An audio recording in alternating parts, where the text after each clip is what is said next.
Hello friends, myself Dr. Monica Malviya from Commerce Department, Rabindranath Tagore university Bhopal. आज का मेरा topic है ह्यूमन रिसोर्स मैनेजमेंट, मानव संसाधन प्रबंध। सबसे पहले हम ये समझते हैं कि मानव संसाधन प्रबंध है क्या। बेसिकली 3 शब्दों से मिलकर बना है, मानव संसाधन और प्रबंध। मानव संसाधन प्रबंध में ह्यूमन रिसोर्स को इस तरह से मैनेज किया जाता है, मानव संसाधन को इस तरह से मैनेज किया जाता है कि मानव संसाधन का हम प्रभावी प्रयोग करें और जो भी ऑब्जेक्टिव्स ऑर्गेनाइजेशन ने, इंस्टीट्यूशंस ने सेट किए हैं वो सब हम अचीव कर सकें। इस तरह से हम कह सकते हैं कि मानव संसाधन का प्रभावी प्रयोग ही मानव संसाधन प्रबंध कहलाता है।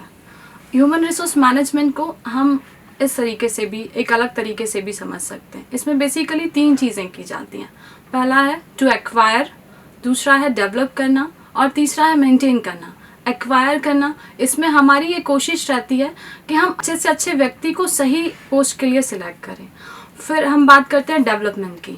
तो डेवलपमेंट में हमारी ये कोशिश रहती है कि जो भी एम्प्लॉय हमारे यहाँ सिलेक्ट होके आया है, हम उसको इस तरह की ट्रेनिंग दें ताकि वो हमारे इंस्टीट्यूशन, हमारे ऑर्गेनाइजेशन, कंपनी के अकॉर्डिंग मोल्ड हो सके। नई कंपनी के क्या क्या रूल्स रेगुलेशन है, क्या क्या वर्किंग प्रोसीजर्स हैं, सारी चीज़ों को बहुत अच्छे से समझ सकें। थर्ड पॉइंट है मेंटेनेंस।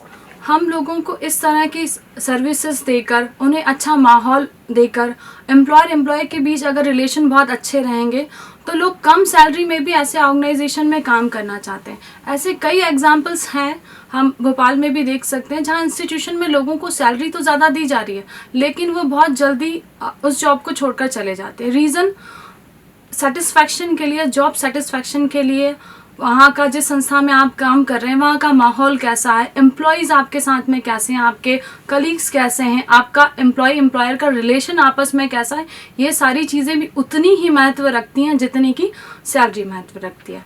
इन सारी चीज़ों को हम एक एग्जाम्पल से बहुत अच्छे से समझ सकते हैं। पहला जो पॉइंट मैंने बताया था टू एक्वायर, तो अगर हम किसी ऑर्गेनाइजेशन की बात करें, फॉर एग्जांपल अगर हम RNTU यूनिवर्सिटी की ही बात करें, कॉमर्स डिपार्टमेंट में अगर एक पोस्ट खाली है तो सबसे पहले कॉमर्स डिपार्टमेंट से डीन HOD HR डिपार्टमेंट में रिपोर्ट करेंगे कि हमारे यहाँ पर एक वैकेंसी है। उसके अगेंस्ट पेपर में एडवर्टीजमेंट आएगा, एडवर्टीजमेंट HR डिपार्टमेंट देता है। जैसे ही एडवर्टीजमेंट आएगा उसके अगेंस्ट लोग अप्लाई करेंगे, अकॉर्डिंगली इंटरव्यू कंडक्ट कराए जाएंगे। इंटरव्यू में हमारी ये कोशिश रहती है कि हम एकदम सही व्यक्ति को चुनें, क्योंकि अगर आप सही व्यक्ति को चुन लेते हैं तो आपका आधा काम वहीं पर पूरा हो जाता है। अब आपने एक अच्छे व्यक्ति को चुन भी लिया, लेकिन क्या होता है, ये यूनिवर्सिटी है, हो सकता है जो आपने अपॉइंट किया वो कहीं कॉलेज से आया हो, तो यूनिवर्सिटी और कॉलेज के वर्किंग कल्चर में सारी चीज़ों में काफ़ी अंतर हो जाता है। तो आपको उस व्यक्ति को उसके अकॉर्डिंग ट्रेन करना पड़ेगा, चीज़ें सिखानी पड़ेगी, नए सिस्टम से अवेयर कराना पड़ेगा, कैसे फाइल्स मेंटेन होती हैं, कैसे क्लासेस लेनी रहती है, कैसे सारे प्रोग्राम्स में आप एक्टिवली पार्टिसिपेट कर सकते हैं।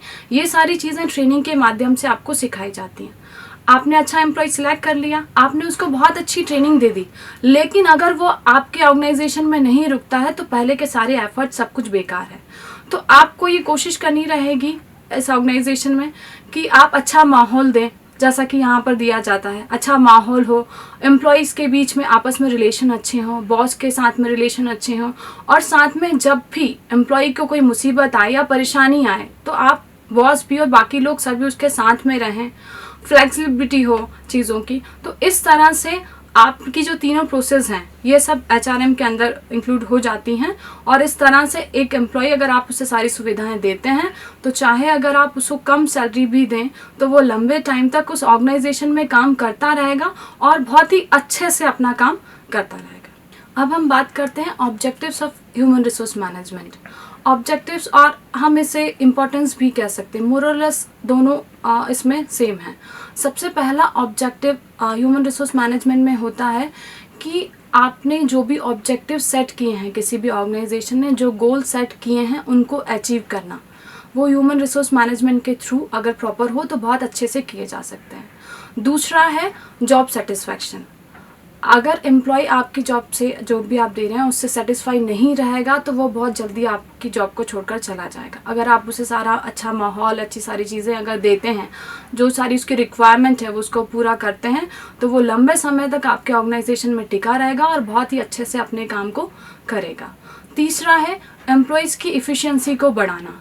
तो एचआरएम में हम जब एम्प्लॉय को ट्रेन करते हैं, चीज़ें सिखाते हैं, और जब उसे ऐसा लगता है कि उससे लॉयल्टी के साथ बहुत ही अच्छे से ऑर्गेनाइजेशन में काम करना है, तो वो खुद भी सारे एफर्ट्स लगाता है अपनी एफिशिएंसी को बढ़ाने के लिए।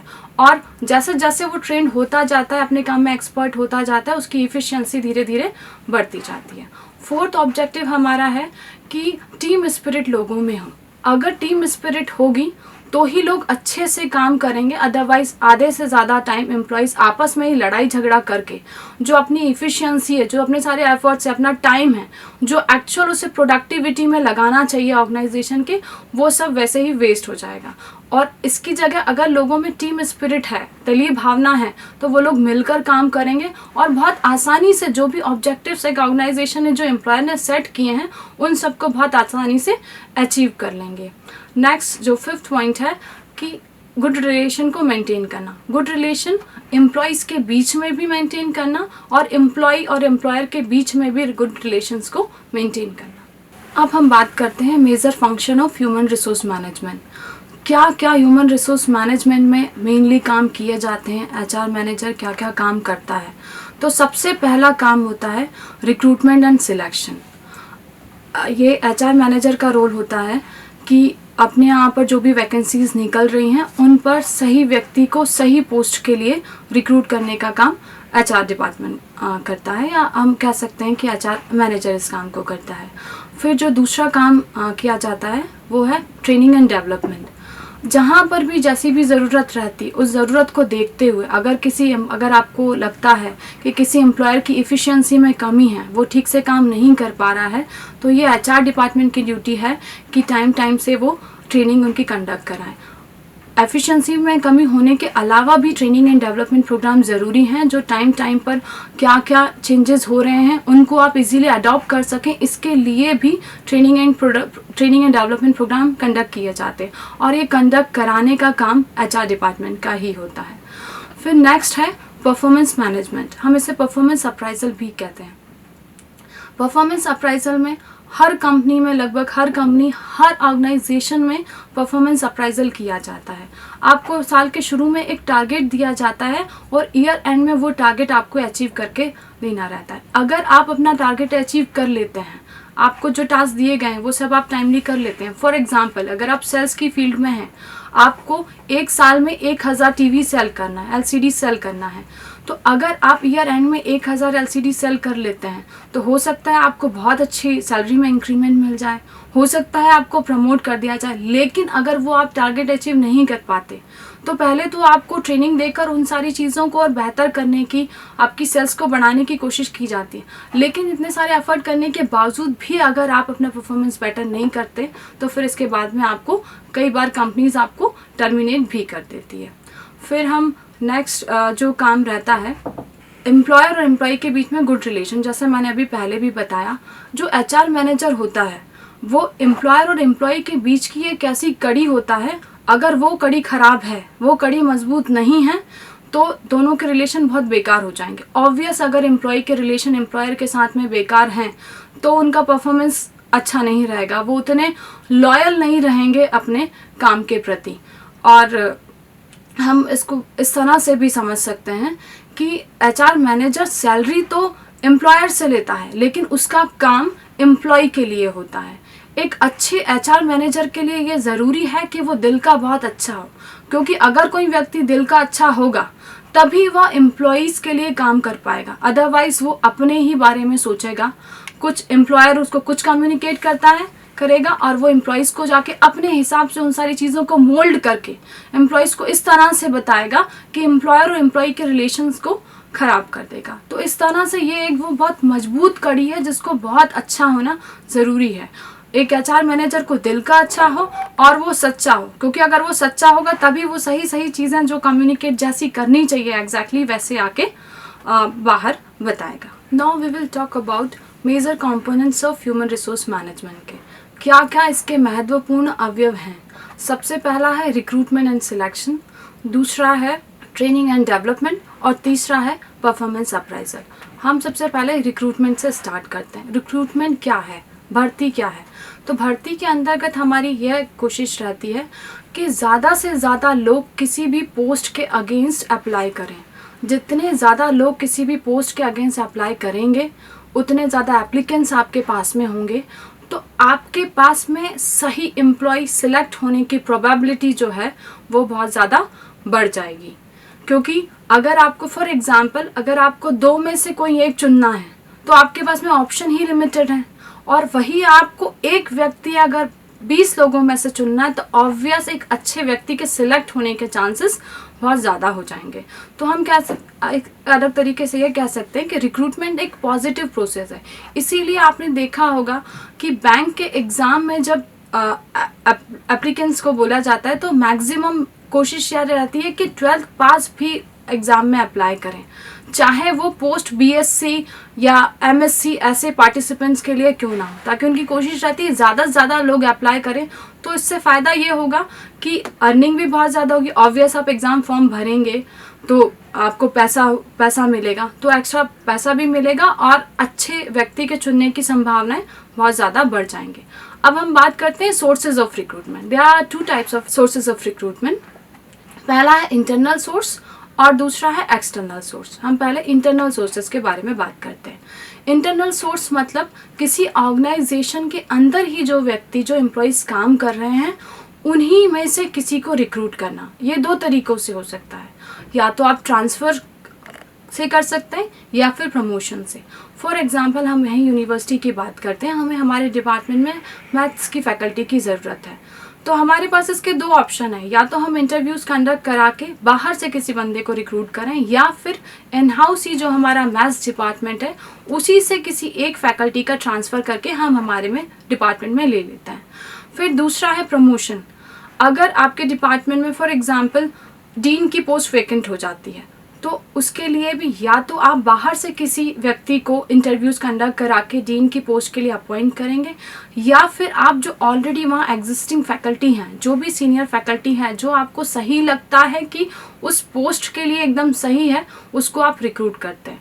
तो ये हो गया प्रमोशन। तो इंटरनल सोर्सेस में हम 2 तरीक़ों से करते हैं, जैसा मैंने बताया, एक तो ट्रांसफ़र के से और दूसरा है प्रमोशन से। अब हम बात करते हैं मेजर एक्सटर्नल सोर्सेज से। कौन कौन से एक्सटर्नल सोर्सेज हैं जिससे हम मतलब बाहरी भर्ती कर सकते हैं? सबसे पहला है एडवर्टीज़मेंट। यूजुअली जब भी कोई पोस्ट किसी भी ऑर्गेनाइजेशन में किसी भी कंपनी में निकलती है तो उसके अगेंस्ट पेपर में एडवर्टीज़मेंट दिया जाता है। लोग एडवर्टीज़मेंट देखते हैं और अगर उसके अकॉर्डिंग वो फिट बैठते हैं तो वो उस कंपनी में अप्लाई करते हैं। फिर दूसरा है रिकमेंडेशन ऑफ प्रेजेंट एम्प्लॉय। जो भी एम्प्लॉयज़ आपके यहाँ काम कर रहे हैं आप उनको इसके बारे में बताते हैं कि फ़लाँ डिपार्टमेंट में वैकेंसीज़ है, आपका कोई पहचान का या फिर कोई ऐसा बंदा है जो वहाँ पर अच्छे से काम कर सके। तो कितनी जगह रेफरेंसेस से भी हम रिक्रूटमेंट करते हैं। तीसरा है कैंपस रिक्रूटमेंट। कैंपस रिक्रूटमेंट में जिस तरह से बी में और भी अदर कोर्सेज में टेक्निकल नॉन टेक्निकल कोर्सेज के लिए कंपनीज ऑर्गेनाइजेशंस कॉलेज में ही यूनिवर्सिटीज़ में ही आके इंटरव्यू कंडक्ट करते हैं और वहीं से डायरेक्टली बच्चों को स्टूडेंट्स को रिक्रूट कर लेके जाते हैं। और लास्ट है ट्रेड यूनियन। ट्रेड यूनियन वाला कॉन्सेप्ट यूजुअली फैक्ट्रीज़ में यूज़ किया जाता है। ट्रेड यूनियन से ही किसको रिक्रूट किया जाता है? ट्रेड यूनियन में जो लीडर्स होते हैं उनको कम्युनिकेट किया जाता है कि यहाँ पर वैकेंसी है, अगर आप लेके आ सकते हैं। तो फिर ट्रेड यूनियन प्रेफर करते हैं कि किन किन लोगों को रिक्रूट करना है। Training and development major component है ह्यूमन रिसोर्स मैनेजमेंट का। तो ट्रेनिंग क्या है? What is training? Training is the act of increasing knowledge and skill of an employ for doing a particular job. किसी जॉब को करने के लिए जो नॉलेज जो स्किल की ज़रूरत है वो सब उसको उपलब्ध कराना। हम सोचते हैं कि ट्रेनिंग हमको कहीं कंपनीज़ में या बाहर जाकर ही मिलती हैं, लेकिन हम भूल जाते हैं कि घर में भी हमारे पेरेंट्स हमको चीज़ों की ट्रेनिंग देते हैं। कैसे चलना है, कैसे काम करना है। लड़कियों को घर में सिखाया जाता है रोटी कैसे बनानी है, खाना कैसे बनाना है, ये सब भी ट्रेनिंग ही है। पर आप कहीं ऑर्गेनाइजेशन में जाते हैं तो वहाँ पर आपको वहाँ के माहौल में कैसे एडजस्ट करना है, किसी मशीन्स पर चीज़ों पर किस तरह से काम करना है, इसकी ट्रेनिंग दी जाती है। अब हम बात करते हैं इम्पोर्टेंस ऑफ ट्रेनिंग। क्या फ़ायदे होते हैं अगर आप ट्रेंड हैं? सबसे पहला फ़ायदा, अगर आप ट्रेंड हैं तो आपका परफॉर्मेंस बेटर रहेगा।